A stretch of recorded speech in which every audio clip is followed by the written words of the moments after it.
Hey guys, welcome to another episode of The Next Chapter with Tiffany. I wanted to do a little intro here to my next episode. This is another two-part series with my good friend Rod Blunk, who I went to school with. He is currently residing in Annapolis, Virginia. He's retired Navy. He's a husband. He's a father. He's an entrepreneur. And he's a cancer survivor. I wanted to prep you a little bit about how far down the rabbit hole we go about the uglies about cancer treatment. Maybe a little triggering for some of you folks that have been through it, but Rod has found a way to look back with gratitude and love and kind of laugh about certain things that were probably absolutely devastating at the time.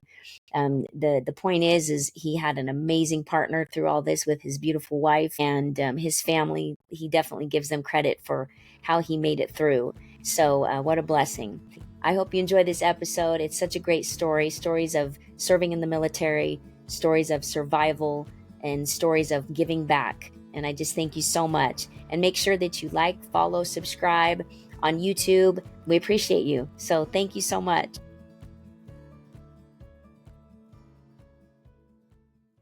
You're not feeling it, just let me know. Okay.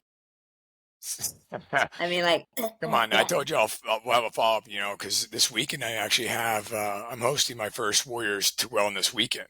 oh my God, that is so cool. of Yeah, you. Yeah, I can't wait to hear all about this. yeah, it's going to be awesome. Oh my God. Well, 10 bets. 10, no, that's awesome though. Because I think when it comes to retreats or whatever you guys want to call them, for us women, we do like retreats. That's what we call them. I think it's important to keep things in an intimate setting instead of some big overblown, because then you don't get that intimacy between you and the people that are there. And I think it's perfect because it's more memorable. I think you impact more people. And I was going to go to a retreat that was a one woman retreat with one other gal that was hosting it, and it was at her location in Montana, and put me in a cabin, and it was a 4.5 day full immersion, one-on-one. And I got Wow. this job. The job I got for the school actually starts the same week that I was going to go, and I was like, oh, so I can't get out of it. But she goes, well, So there's other in times. Payette, or are you doing it in Payette, or The retreat? no, No. the school? Oh no, it's in Weezer. Oh, that's right. You're telling me about Weezer. Yeah, my little librarian job. So I'm gonna get my hair. I'm gonna do my hair up in a bun, and I'm gonna be like, class. I'm gonna try. Jeff, your first thing you're assuming is actually somebody's going to go to the library. They have to. I mean, they have to. When they're kids, they're forced to. They have to deal with this crazy broad. I can't wait. I'm going to be like the coolest librarian ever. Yeah. Oh my God. I know. All right, dude. Oh So my God. I know. So this is very casual. It's very, you can cuss, you can do whatever you want. I don't care. It's my Burger King is what my girlfriend Pam says. This is my Burger King. I go, fuck yeah, it's your Burger King. You can do whatever you want, I just click a little not appropriate for children. So I don't care what you say. Are you putting it on like YouTube and stuff? Yep. We're going to be you have audio. to send me go ahead. I will. It'll be audio and video. So you'll do the video will be YouTube, and then audio is on Spotify and Apple. Awesome. And all those regular platforms. I usually you know me, I'm energetic, so I'll just come right in. Shit. I know. What? I didn't notice. You haven't changed. I know. Well, why? I bet for the better. For the better. That's it. Exactly. Yeah. Okay. No, I thought we were already recording. Shit, I thought we were making we're making it epic anyway. It doesn't matter. Yeah. So you gotta leave in the cuts like this. I know. You gotta leave. Hey, this is how it is. This is totally how it is. So I'll just roll right into saying, there you go. Thank you, and welcome to the next chapter with Tiffany, my friend, Mr. Rod Blunk. I can't thank you enough. I'm so stoked for this. Now tell me where you are again, so everybody knows. So we currently live in Annapolis, Maryland. Annapolis. Been here since 2000? 2000. Since 2000. Okay. Since So 2000. let's take a little trip back in time for everybody. Okay. All right. So we know each other because we went to Yes. school together. So Yes. you graduated from Payette High School, just like me, class of 88. So you reminded me earlier that you had moved from McCall, correct? Yeah. Okay. So Yeah. tell me a little bit about your timeline. So, well, heck, I think before we got to Payette, we lived in Nampa. So I lived in Nampa before we came to Payette. Oh, And then okay. before school, that was before school started. And then came to Payette whenever I started kindergarten. Shit, I couldn't even tell you when that was. And then fifth grade, we moved up to McCall and stayed in McCall till the end. I think I came back like the end of ninth grade. Oh, okay. Okay. Yeah. And then graduated Payette and took off to the military and did that as enlisted. Got picked up for an ROTC. Went to Tulane University down in New Orleans. Had no clue what that place was like. Yeah. Holy cow! Okay. So what what Then what was it like then? You got to elaborate now. You just totally left me hanging. okay, Jeff. Take anybody from our 3,000 person town, put them in an area where Sin City is like everything going on, and you're like, is this really legal? You're walking around and people are, 16-year-olds are drinking because the drinking age was 18 and nobody carded. You got Bourbon Street and you've got Mardi Gras. Like I never even heard of Mardi Gras. Next thing you know, you can wear these $1 bead things and ladies are throwing their tatas in your face for them. Titties, And you're like, titties, titties. yeah, well, some of those guys bargained for other things, I'll tell you that. And it wasn't just titties. And it took a little bit of exercise for some of them, I take it. But yeah, you get what you pay for, I guess. Oh my God. I bet that was So anyway, enlightening. yes, I told you it was something that you're like, I have never seen this before. Oh man. And then from there went into submarine forces. Did that. Met my wife back in '96. So we met on Thanksgiving, and then got engaged 3 years later. I was actually in Hawaii, and she was in Maryland. Oh And wow. during that time, we had a 5 hour time frame difference, right? So, but we would just Wow. talk, and just grew better, grew like figured out what we liked and stuff like so. Our communications was bigger than anything else. And then came back and proposed, and then came back from like I think a second or third deployment. That's when we proposed again on Thanksgiving in Hawaii, and Mm. then a year later we ended up getting married on Thanksgiving. So everything happened Oh, on Thanksgiving. Thanksgiving is pretty Yeah, profound for you. Thanksgiving. Yep, my 25th anniversary is coming up this year. Wow, congratulations. That's beautiful. So let me tell you a little Yeah. funny side note. I don't think all of my relationships put together equal 25 years. So I'm so happy for you. I'll drink to that. Woo! Mm-hmm. There Yeah, you I'm go. alternating between hot and cold because of the old voice right now. Yes. So explain again, a little side note, why your voice is so haggard. Wow, why it's Haggard right now, or what caused the original Haggard to be Yeah. there? Yes. So back in 2009, got called up so I was in the reserves and got called up to go to Iraq and support the army as a customs officer. Who I ran into. Actually, I was the OIC, typical government fashion. I was the OIC of 300 people. We went down and did a 3-month training portion, get everybody ready to go overseas, right? So I was an active duty guy, went reserves, and then that went reserves in 2002. 2009 got called up specifically for that, minus the 2 weeks or whatever we did. So anyway, go down there and okay, all right, hey, I'm whatever I need to do, right? We'll do that. So I was the OIC, and I was supposed to be the XO of this group. So that's but the CO wasn't down there yet for that, and that meant that for that 3-month period, I was in charge, very, very responsible. And so I get down there and I find out there's absolutely a lot of shitbags.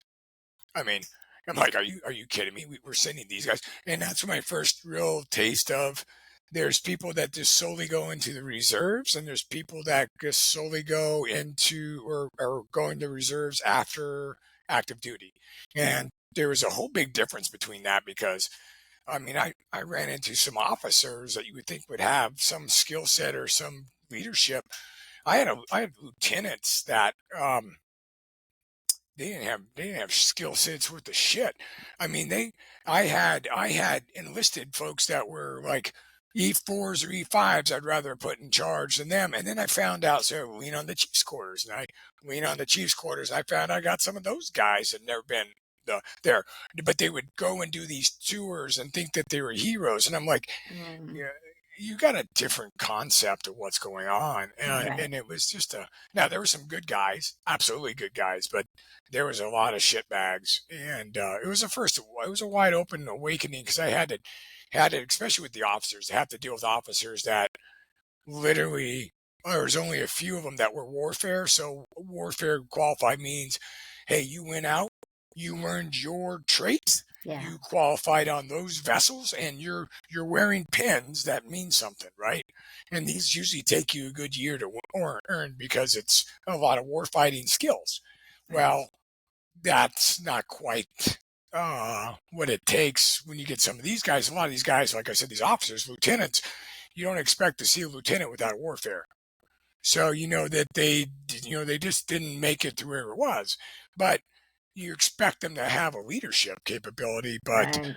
no, I mean I couldn't even get the lieutenants to do a muster, which is basically a roll call, consistently day over day. And it's like, are you freaking kidding me? So anyway, long story short, I had that, and I would tell them, I said, you gotta get your shit together, man. We're going over where they're supposed to be shooting at us and all this stuff. Yeah. Well, long story short, jump ahead a little bit.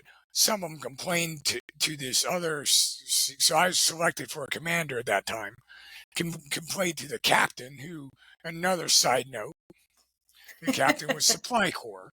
And that a supply corps is a staff position. They do not, if it came down to an admiral in the supply corps or a lieutenant in the line officer, the lieutenant's in charge of the ship. Supply corps will never lead a ship. They'll never have that ownership because Okay. they're not trained in the tactical side of things. Okay. They may have a larger logistics over point of it, but they're not trained in the warfight skills. Okay. So now it's so we you never put you never are supposed to put line officers underneath the charge of non-line officers. So you shouldn't put an operations officer underneath a supply corps officer. Well, that's what they did with the little bait and switch. Just hey, military fill the role. Okay, so you roll with it, and then you find out with your first meeting that hey, I hate line officers. This is going to be a beloved time in Iraq. Oh my God. The stuff that us civilians know nothing about. Nope. All of that. So imagine just 10 months of pure hell of an asshole. That guy was psycho. And you're not married to him. No, no, and you're isolated from everybody. So what do you do? I trucked through it, but yeah, Yeah. yeah. Yeah. So he effed my career for me pretty well. No kidding. For Yeah. real? Oh yeah. Yeah. I even when I got back, um, some of the shit I had to talk about to like some of the admirals. Reached out to the submarine admirals, and they're like, dude, you should have reached out sooner. I said, you're right. That's all on me because I was there to do a mission, and I thought that this was the mission. But when you got somebody who's more worried about grammar versus, hey, look, we do this every day. Okay, I'm sitting in this freaking office till midnight, getting up at 5 o'clock, working out, and coming back to that office 7 days a week, 365 days a year, and you're worried about the freaking. Well, you misspelled this word. You know, dude, you Wow. got the wrong thing, right? You got the wrong thing going. No Like, so kidding. he was an idiot. Wow, it's crazy. I'm sure as a long-serving military person, whether it's man or woman, to to know what the history of the military has been, and the tough guys, and later on tough women that have come through all of our branches of military, how strong they could be, and then to look at the way things are now, that everything is so politically charged, and everything, there's the whole I don't even want to get into it, you know what I'm saying, all the bullshit that's going on, to where everybody, it's not about the best people to have the best and strongest military in the world like we should be seen as, which we used to be seen as. It's a totally different world now, and it's Oh all yeah. about political correctness and inclusivity and blah blah blah, and it's like, man, we're just raising a bunch of weak people to come in and expect them to eventually fill those gaps. We have too many gaps in our military Oh, services now. you want to know an interesting statistic? Yeah. So after 1945, 46, when we ended World War II, 45% of the veterans came out and started their own business. 45%. So how all these leaders that fought, did brave things, came out and made a difference in their community by being a business owner in their community, right? Yeah. Let's jump ahead to post Vietnam. That number dropped to 32. Jump Interesting. ahead to post Gulf War One. That number dropped down to 12%. Jump down to post 9/11. That number is now 2%. No kidding. So all these leaders and skill sets are sucked into a W-2 job, right or wrong, and people, I mean, so that, but there's no path, no support, no drilling down that, hey, look, you can make an impact to society, right? Right. So where have we gone in businesses since then, right? All the great business people that are that age are dying off, and they're slowly dying off. And those core businesses that made a difference and said, you know what, you earn your position, you make a difference by what you do and hold yourself accountable. All that shit, they're dying. Right. And so we're transitioning to all these people who are lemons to something else. And you can see it. You can see it both in the military and you see it in this. So, Wow. there's that saying about, oh, weak times lead to weak men. Bing, Yeah. bing, bing, right? Yeah. So we're gonna get some hard times. Okay. Hard times lead to hard men. Hard men lead to good times. Right. Right. Right. But hey, Wow. suck it up, Buttercup. It's Ex- time to fucking drink the coffee and move on. I drink coffee stronger than half these assholes. well, everything's about foo-foo now. It's all about foo-foo. It's just crazy. Yeah. No, I get it. Yeah. So, okay, and we're going to bounce, because that's what we do on this podcast. We're bouncing. So I didn't hear, though, about the raspiness. Oh shit, I haven't even got there yet. I'm going to remind you. All right, so I was in Iraq and all that stuff. Came back, Yes. And I want to hear more about that 2010. too. So 2010 time frame or so, whatever. And you have to ask me about my funny come back to Iraq. My wife wants me to do a triathlon. So Okay. Okay, write that down. anyway, Triathlon. yeah, funny story. So that one is a funny story, but it goes all the way up to my wife and I did Ironmans. Oh, that's So badass. so say 2015, which is kind of relevant. So 2015, badass Ironman, did my first full Ironman, which was also the first time I ever ran a full marathon. I've done plenty of halves and stuff like Right. that, but never a full. So that was the end of 2015, about October time frame. 20 But then my wife got kind of sick. She got sick from Lyme's disease, right? About that time Oh, frame, and all the training too. The training, you're so adrenaline junkied out, you don't feel it, or you're just like, oh, I'm just sore from that. Well, Lyme's disease, because she had got bitten a couple of years earlier, and just like typical medicine, well, yeah, well, you're fine, right? They don't explore the gut, they don't explore other senses, but we can come back to that too. yeah. Um, I'll write that down too. so we go in, and so she's sick, but I get this bump on my neck. right about here. And that was early 2016. We go into an ENT. He says, without going in, he goes, this feels like like a cleft cyst thing. So I'm like, okay, not too worried about it just yet. It kind of actually got a little smaller. Um, and we focused on Kristen. Then jump forward to about October of that year, the bump got bigger again. I'm like, and the doc said, hey, look, I want you to go get this this cat scan, and Have for another drink. contrast, right? Have another Just drink. kidding. You poor thing. So I call up the doc in October. Hey, can I go get this CAT scan done still? And he's like, why? Okay, you didn't do it, but why are you doing it now? And I said, well, this thing on my neck's gotten a little bit bigger. He goes, okay. I want to take a look at it. So so at that point we go in and he's like, and then they go and do this CAT scan and they see something on my throat, like on my larynx, right on top of my larynx. Okay. So it's like, oh. So now he shoves this thing up and down my nose, goes down to the back, and there, you're like, choke, Yeah. stuff like that. Anytime it tickles, you want to choke yourself, right? He's like, So we did a biopsy of this. It didn't come back one way or the other.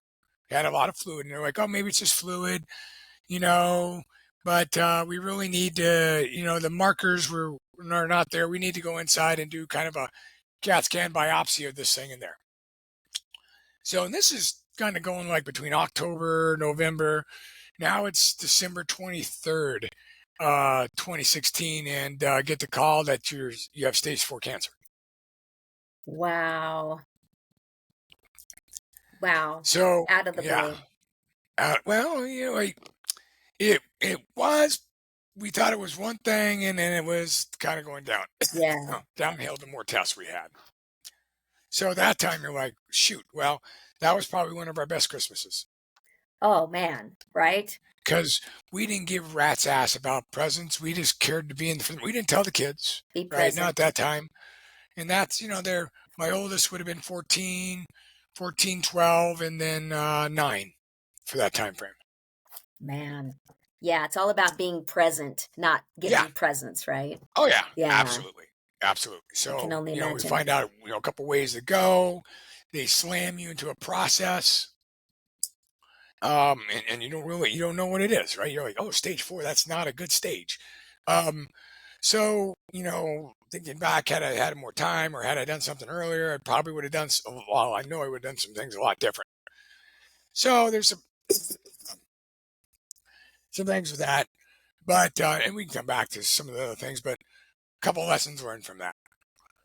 One, listen to your partner, your spouse, whatever, right? Yeah. Absolutely listen. They're going to be your caregiver. They're going to be able to take care of you for whatever you do.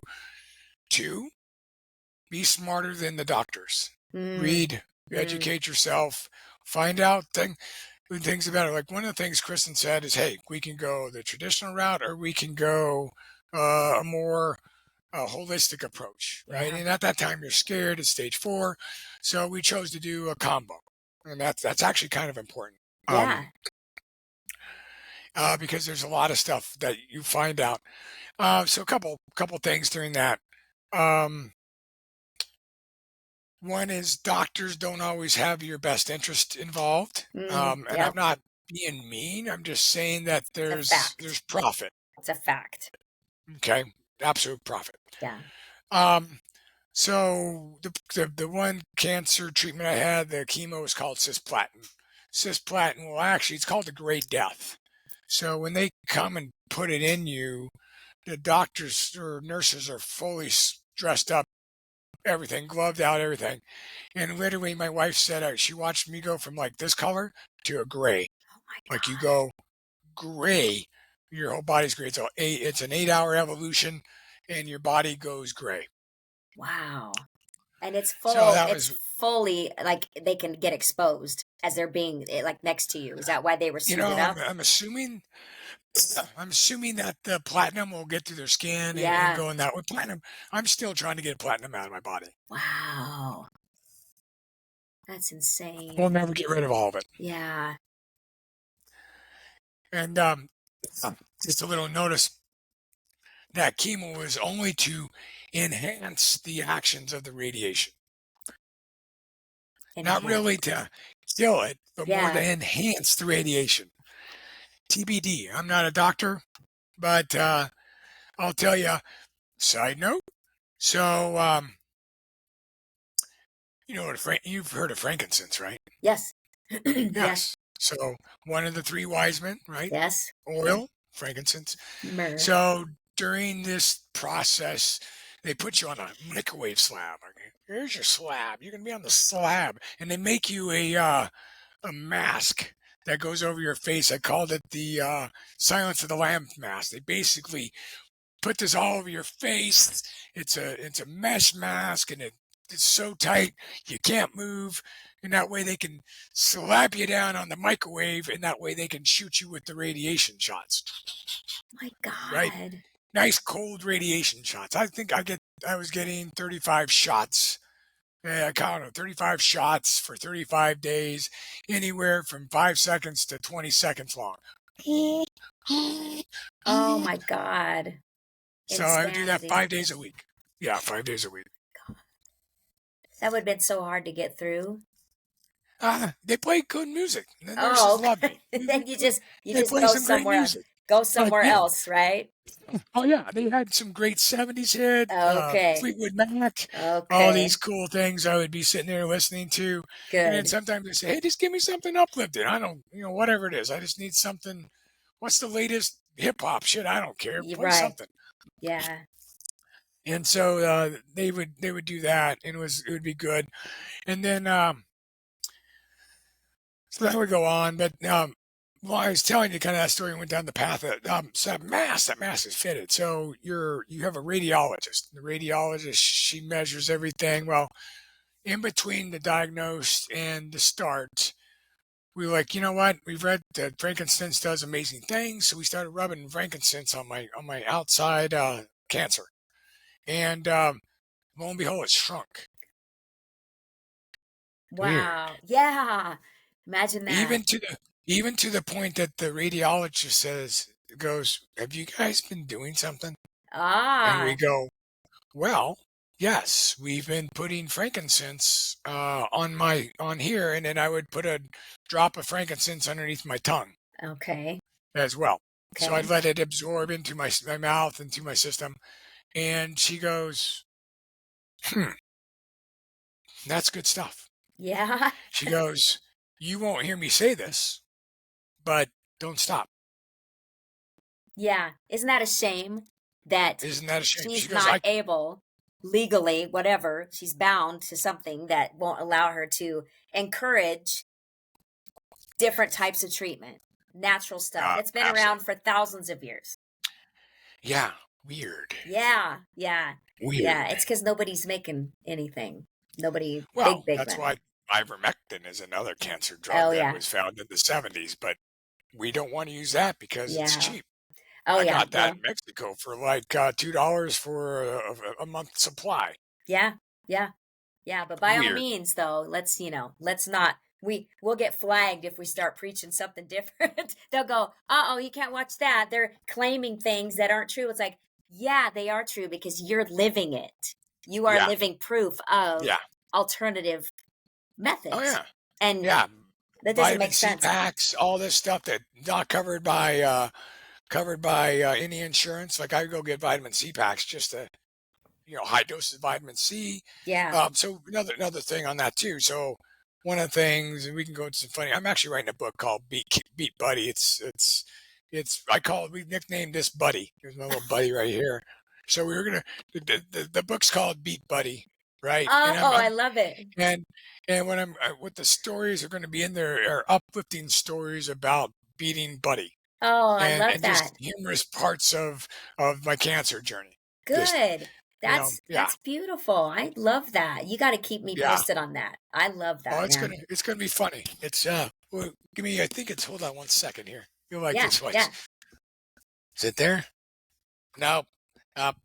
So I thought I had it down here, but it's upstairs. I have it on our mantle. It says "Beat Buddy." Oh man, I love it. Yeah, I think yeah. honestly, when it comes to alternative of any kind, whether it's just beating something small or life threatening, that it's been proven because I started following The Secret back in '08 to get me through a really bad heartache, and it Hmm. was all about mindset. It was all about feeding your brain and your body and everything full of positive thinking, positive, and then that keep, just kind of an energetic thing that flows through you. And there were multiple stories within that story of The Yep. Secret that were about people reversing health conditions, tumors shrinking, all this stuff. Because one gal sat there and watched funny movies nonstop and just fed her body, brain, body, soul full of positivity and funny things, and it literally started to shrink her tumors. Now, and that's when she was taking no treatment. She chose to not take treatment and things like that. It's like, you know what? There's something to that. And I firmly believe in that. And it's a shame that it's gotten so far out of whack that our ancestors, they all had poultices and tinctures of things and, frankincense and whatever it is that they had, a million different things. And yet Hmm. now that there's no monetary benefit to one particular company or foundation, then okay, they're gonna Well, prosecute uh, us for thinking otherwise, well, there's the whole story of pharma in general, right? And proved medicine is when that's an outlier from the oil industry. Oh yeah, I've heard that. Yep, I've Yeah, heard that. there's several books on that, but basically Rockefeller is like, I have all this byproduct. What we're going to do is we're going to have a certification process for universities to certify medical, and we're going to get rid of the quacks. They call them the quacks, and we're going to make it so that we provide them with pharmaceuticals to solve the medicals. And then the only things that the medical people can be do is use as pharmaceuticals, which is using byproducts of the oil industry. Petroleum. Yep. Even to this day, when I put Vaseline on something, I'm like, oh my God, what are you doing? I need some sort of a replacement, which I have coconut oil, but Okay. there's something about that damn Vaseline. But it's like, notice back in the day, it used to say Vaseline petroleum jelly. Now it's just straight Yes. up Vaseline. They You know, took they don't off want the to tell you it's petroleum. petroleum. I know, but that's what it used to be called when we were kids. It was Oh Vaseline yeah. petroleum jelly. Remember the commercials? Oh yeah. Oh Oh my yeah. God. And then they took petroleum. It's like, wait, we're putting petroleum on our what? Yeah. So Well, it's the it's same as seed oils, right? I oh mean, God. Yeah, that whole movement. I've got an app on my phone that tells me what restaurants use tallow and natural stuff. Tallow. It's all yeah, about tallow and then they go nah on restaurants that have, like seed oils and use all the bad stuff. yeah. And you go, "Oh, well not going there again." Just this movement going on is a beautiful thing. I really love the movement we Well, have going. I hope it stays down that path, and Yes. the money side stays out of it, but they'll Yeah. find a way. Oh, I know. Shit. So So so now back to the cancer, yeah, yeah. right? Yeah. So So the go ahead. process of finding it and then you're going through all this hellacious treatment, you get the frankincense and then okay, let's go from there. So on that one, the things that they said for throat cancer folks is, hey, look, you got the option to have a feeding tube. I'm like, I'm a freaking stud. I don't need a feeding tube, right? So we bypass this. I have a whole different story about that, about baby Jesus, the doctor who puts in the feeding tube. But so finally, I look at my wife after we go through several of these things and stuff. I said, she's like, well, at the back end of the day, put in the feeding tube, and if we have to use it, we'll use it. At least because you can't put it in after you really start. Like Right. you're just destroyed. Like this whole thing was red. Like it literally has a redneck. You're battered and bruised, man. What a bummer. That's all right. At Could be least you're worse. here. At least you're here. Exactly. Exactly. I'll edit that out. Damn. People will go, what the hell is he doing? Exactly. What did he just do? Yeah, it just freaking shot right like a freaking Oh, nightmare. damn it. Um, and I'll see him on my neck too. Like my whole neck will flare up. And um, so anyway, we can control stuff with this tube. So we go in, and so I've already started. I've started chemo already. It's that week, and it's the only time they can schedule. Well, Baby Jesus, my doctor, Baby Jesus, that's what all the nurses call him. He literally walks.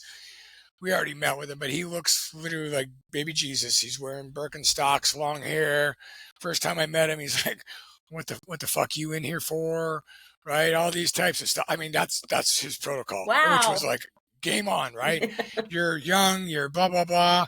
So anyway, we had to put the feeding tube in, and there's a whole story about how they do that and the fact that I had stomach acid come shooting out of that, and the dogs are eating it. I'm passed out on the chair, and the dog's eating it. It blew in my wife's face because we're trying to figure out because it's had excruciating pain after the surgery. And Oh my this is God. going everywhere, and all I'm doing is let's just keep burping that goddamn tube because it's just letting all this gastric stuff. So we put it in a pint glass. It's still shooting everywhere. Dog's still eating all the stomach vial up. We have a ambulance coming to the house. It's like, what? You can't make this shit up. Oh my God. Damn, dude.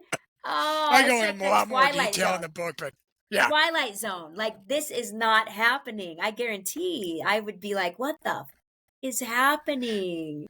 Yeah, it was funny. Oh, It's like all I had was some scrambled eggs. Like baby Jesus said, I could eat anything I wanted. Chris is like, "What would you like?" "Well, I'm gonna be nice to my throat. Let's eat some scrambled eggs." 5 minutes after eating them, or not even that, bent over pain, move to a chair, pass out in pain. Ambulance on the way. I come to, and that's when we start vent. We're like, well, let's try to vent this tube, right? Boom into her face.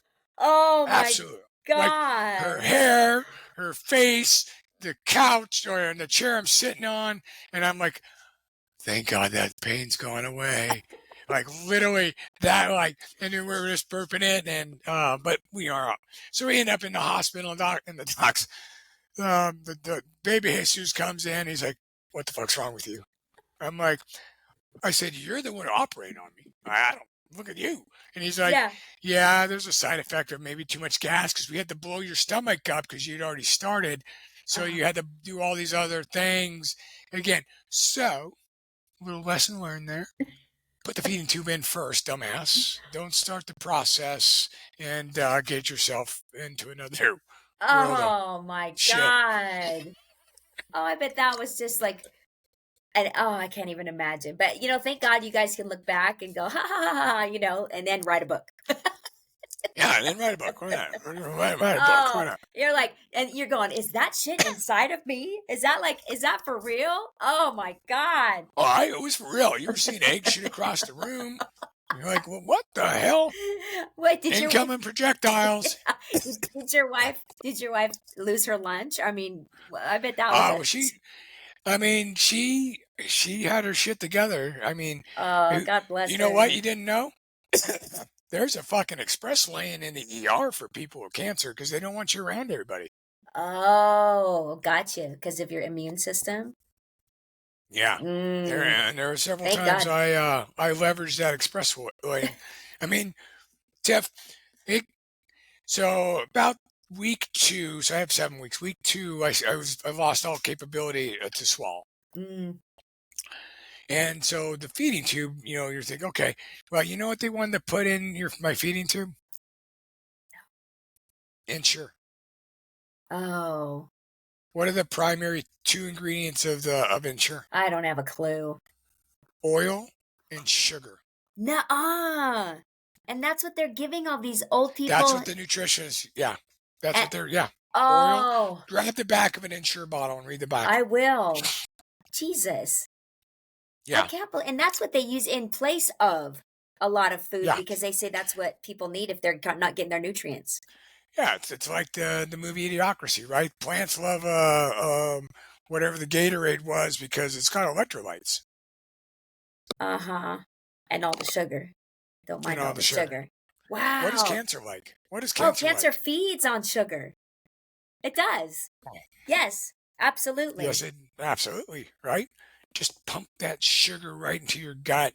Let it go everywhere. Oh my God. Isn't that Yeah. nuts? Wow. You just blew my Yeah. mind.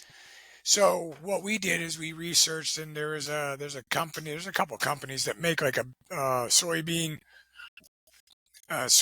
type mixture that we would be able to blend up further. And literally I had a syringe, and I would pull out this. It was in my, like, right here. I still have a hole, but we all shoot this shit through a syringe into the stomach, and it got to the point that my stomach, would get smaller and smaller because I'm not eating it. But then because of all the other stuff going on, I would throw it up. So it would go in, and then I'd throw it up, and I'd carry this little bag around, because the other thing I did is I lost all my saliva glands, and so it was it was a kind of a nightmare in that regards. But I still had these little blue bags somewhere around these houses to carry around. That I'd have to, try to spit. I put water to help keep the thing, and then I just lost the ability to talk. Like, eventually, I just stopped talking. sure. Yeah, and then it's funny. Well, not funny, but you have to relearn how to eat. Oh, I bet. Yeah, so you have to, and you become reliant. So, I was 205 pounds, worked out like a fiend, dropped down to 139 pounds. I just got goosebumps, dude. Seriously? That's Yeah, 130. insane. My ass hung further down than a 90-year-old man's ass. Oh my God. Oh, I can't imagine what you looked like. You must have been just a skeleton. I Yeah, mean, pretty much just a absolute skeleton. skeleton. Yeah, And how do it you was. effectively fight off all that stuff, plus all the chemicals that they're putting in you, plus the trauma to all the invasive port here and blah blah blah. I mean, it's like wow, it's amazing what the human body can endure, really. And then Yeah, your will, it's the will yeah. Well, that is was the whole thing. Like, during the thing, I wasn't going to be weak. I wasn't going to show why me victimhood. I'm going to show kids, this is what you got to do. You just move forward. It got to a point. One of the trips, bad into this. When I end up, nurses saved my life because I ended up having a double pulmonary embolism, where my oxygen was down to either 80 or 78% of my blood, and the nurses called up the doctor and cussed the doctor out. But literally, long story short, it was, to save me, because the doc was like, "Oh, we're ready for round 3 of chemo," and I'm like, "I don't think I want to go through no round 3 of chemo," no. and You might have died, man. oh yeah, well, I was, so, I double pulmonary embolism. It was really bad, to the point that went right into the hospital, and they started shooting you up with, blood thinners and stuff like that. And they actually discharged me like in 2 days. And then they said, well, if he's doing all right, because you get these shots, and you end up giving you shots. He said, he's doing all right, but if he spits up any blood, have him come back. So what do? I go home, and I spit up blood. And I'm right back to the hospital They never should for have let you for a go. more extended period of time. Jesus. But So, at the same time, though, I'm still doing the radiation treatments. wow. So I have to go. I'm sitting in the thing, and I would get into the chair. They'd wheel me through the catacombs and show up in the radiation department, and then I'd wheel me back to the catacombs, and then I'd be on the bed. And one time, Brooke came out, and when Brooke was there, she's got a picture of this. You have to ask her. Preacher came by, and it's not. That's usually not a good sign. Um, Yeah. so the only thing, Joey, the only thing on that is, the preacher asked, "Hey, what can I do for you?" And I said, I'm good. Um, but give the strength that I have to my wife, because if I'm not here, she's going to need it. And pray for her." And we did. And Wow. yeah, Wow. that I don't like. That's one of those ones that sometimes I make it through it, but most of the time not. Well, God, it's so profound and so, I mean, to sit there and literally stare down the barrel of what could be the end of your life. You can cry all you want, dude. You are a miracle. Seriously. Seriously. Yeah, that's an emotional thing. When I bring that one up, that one kind of knocks me down a hair. Absolutely. Well, I am so glad you're here, and I'm so grateful that you guys, you came through it as a unit as well, that Oh team. yeah. And without that, can you imagine the people that go through things like that without a Well, warrior yeah. next to you? Seriously, Well, yeah, or gets just left, right? And that could be anything. That doesn't need to be cancer. It could just be right? anything. Where and that's the whole purpose. Of my warriors, the wealth and the lifestyle mission that I've been building. That's God basically said, hey, you're not done. Welcome to your motherfucking wake up call, Yeah, right? You were doing some stupid, you did stupid shit in high school. We all know that, and you think that your portion of life is to make money and take care of your family, which is true, but it's not everything that's there. right. So here, wake up on your mental mindset, wake up on your physical mindset. Well, I kind of had that. Wake up on your spiritual mindset, and the financials will work around it, and then focus on your quadrant. That's literally why you see this emblem, Yeah. right? I don't know if you see it. Yep. So it's an offset bullseye. That all that is an Oh, offset yeah. bullseye. Yeah. So the reason is in the center of that's your freedom. Your quadrants are your mental, physical, spiritual, and financial aspects. You're always got to focus them to hit your bullseye. They're Mm, never going to be in focus, but you no. need to acknowledge that and you need to move forward and you need to move forward with the mission to get to that. And until you realize you're not on that mission, you won't be solid. And my purpose is to enable our military, our active duty, our first responders to identify and execute their lifestyle mission.